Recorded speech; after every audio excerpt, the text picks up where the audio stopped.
भक्तों सभी को नमस्कार। कैसे हैं आप लोग? आज मैं आपके चैनल अध्यात्म कथा सागर पर विजया एकादशी की व्रत कथा लेकर आई हूँ।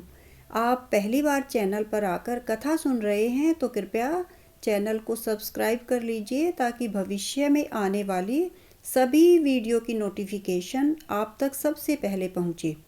जैसा कि आप लोग जानते ही हैं कि एकादशी का हमारे शास्त्रों और पुराणों में बहुत ही महत्व बताया गया है। एकादशी महीने में 2 बार आती है, एक कृष्ण पक्ष की एकादशी और एक शुक्ल पक्ष की एकादशी।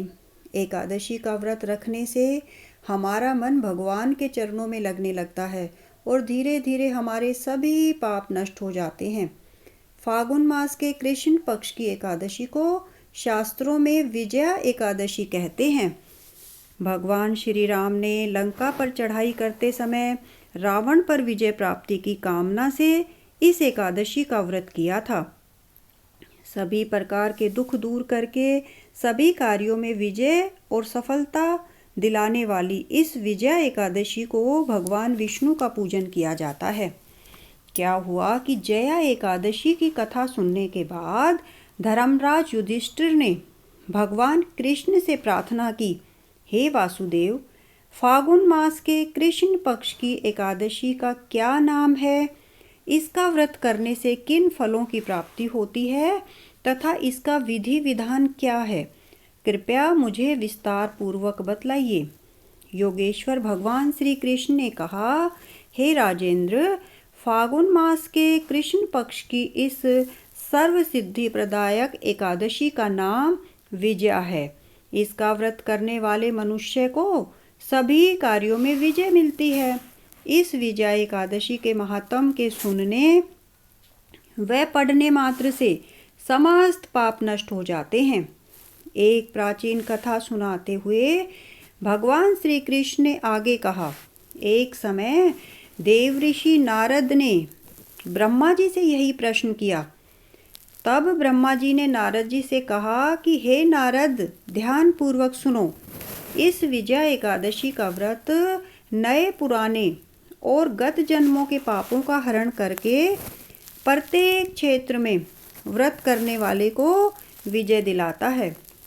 रामायण के प्रसंग का वर्णन करते हुए ब्रह्मा जी ने आगे कहा, त्रेता युग में मर्यादा पुरुषोत्तम श्री रामचंद्र जी को जब 14 वर्ष का वनवास हो गया था और वे सीता जी और लक्ष्मण सहित पंचवटी में निवास करने लगे थे, वहां से दुष्ट रावण ने जब छल से सीता जी का हरण कर लिया, तब श्री रामचंद्र जी और लक्ष्मण जी अत्यंत व्याकुल हुए और वे सीता जी की खोज में निकल पड़े।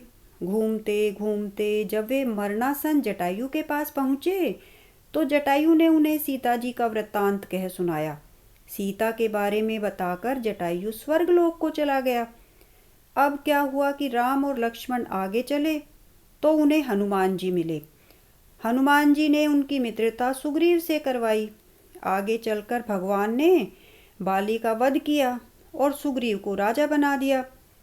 हनुमान ने लंका में जाकर सीता जी का पता लगाया और सीता जी को राम और सुग्रीव की मित्रता के बारे में भी बताया। वहां से लौटकर हनुमान जी श्री रामचंद्र जी के पास आए और सब समाचार कह सुनाए।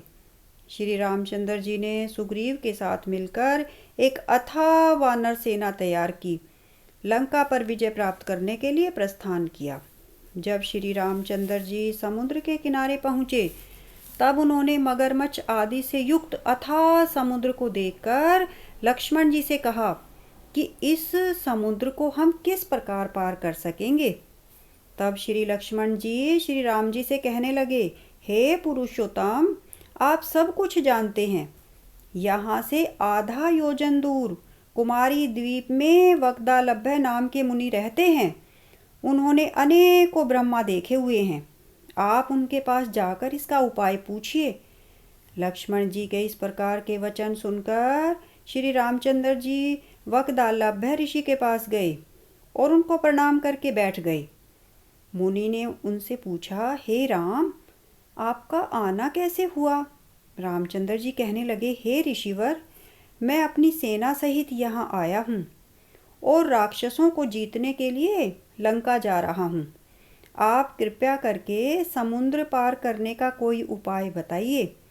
मैं इसी कारण से आपके पास आया हूँ। महर्षि वक्दालाभ्य बोले, हे दशरथ पुत्र राम, फागुन मास के कृष्ण पक्ष की एकादशी का व्रत करने से निश्चय ही आपकी विजय होगी। इस व्रत की विधि यह है कि दसवीं के दिन स्वर्ण, चांदी, तांबा या मिट्टी का एक घड़ा लेकर उसे जल से भरकर उस पर पंच पल्लव रखने के पश्चात उसे वेदी पर स्थापित करें। 7 अनाज एक जगह मिलाकर घड़ा रखने हेतु वेदी बनाएं और घड़े के ऊपर जौ रखें। जौवों के ऊपर भगवान श्री नारायण की स्वर्ण प्रतिमा स्थापित करें। एकादशी के दिन स्नान आदि नित्य क्रम से निवृत्त होकर धूप, दीप, नैवेद्य, नारियल और से भगवान की पूजा करके वह दिन भक्ति पूर्वक घड़े के सामने ही व्यतीत करें और रात्रि को भी उसी जगह बैठकर रात्रि जागरण करना चाहिए। द्वादशी के दिन नदी या तालाब के किनारे स्नान आदि से निवृत्त होकर उस घड़े को ब्राह्मण को दे देना चाहिए। यदि तुम इस व्रत को सेनापतियों के साथ करोगे तो अवश्य ही विजयी होगे। इसके पश्चात श्री रामचंद्र जी ने विधि पूर्वक विजया एकादशी का व्रत किया और उसके प्रभाव से लंका में राक्षसों पर विजय पाई। अतः हे राजन, जो मनुष्य इस व्रत को विधि पूर्वक करेगा उसे दोनों लोकों में विजय प्राप्त होगी। अंत में ब्रह्मा जी ने नारद जी से कहा, हे पुत्र, इस व्रत को करने वाला तो सभी जगह विजय पाता ही है।